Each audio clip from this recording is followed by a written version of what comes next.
All right, I'm on the other computer. I'm one of the students, one of the attendees. I'm going to my email as it's time to register for the class, to join the class. I'm going to click on the registration link.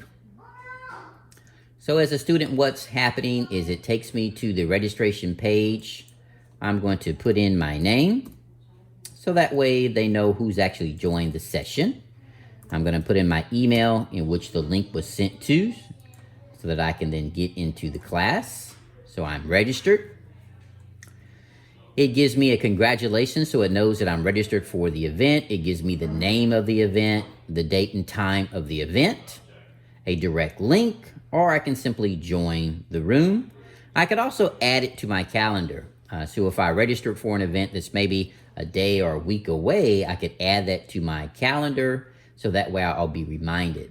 Now, Demio is also going to send me a reminder based on the settings of the instructor. So that could be a day before, and 1 hour before, and 15 minutes before as well. And it can be all three. So as a student now, I'm joining the room. Now remember, the instructor has not started the session yet, so it's going to leave me in limbo until the instructor actually starts the session, but it does give me as a student a countdown so I can know when the session starts. So now I'm back as the instructor. So what I'm going to do now, I see I have one attendee that's there. I have John. I see that he's here. And now I'm ready to go ahead and start the session, so I can see who's there and who's ready for me. I'm going to start the session and ask me if I'm ready, even though the session is starting early. I'm going to say, yes, I'm ready. And also, let me take this extra little video out the way there. We don't need that anymore. There we go. I'm going to move it out.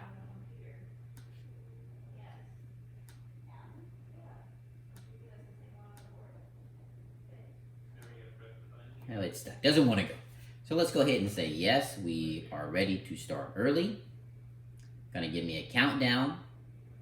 So this then lets me know that I am going live, and my students will be able to see me. And on the other end, the student now knows that, hey, the session is live, and it asks the students if they're ready to join. So I'm going to move over real quick so the student can log in.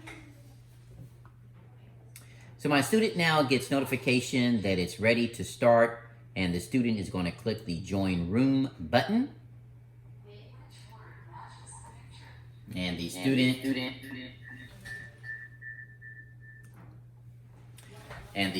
has logged in as well too. So now I want to let the student activate their microphone and their webcam. So I want to actually see the student that's there. So if I wanted to do that, I know that they're here now, so that lets me know that they are attended, that they are in the class. So if I wanted to activate or allow their webcam and microphone, I would click on that student. Let's do that again. So I would click on the student. I would allow webcam and microphone. Now what's going to happen as soon as I do that, the student themselves, they're going to get notification, and they're going to request that they allow for the microphone for the webcam.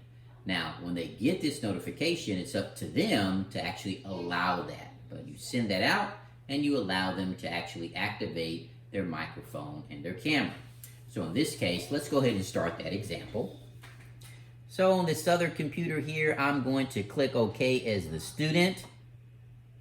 So the student has allowed that. They're then going to get two bubbles, or two icons at the bottom like this.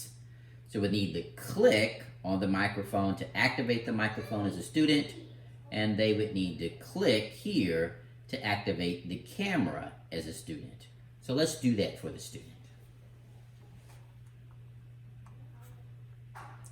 And my student now is going to activate the camera. In this case, I'm going to leave the microphone off, since these computers are side by side.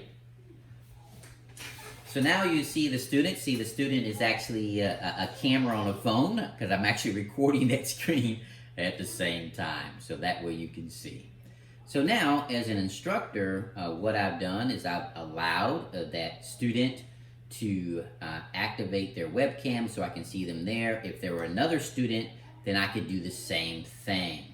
So we could have up to 3 webcams running at one time.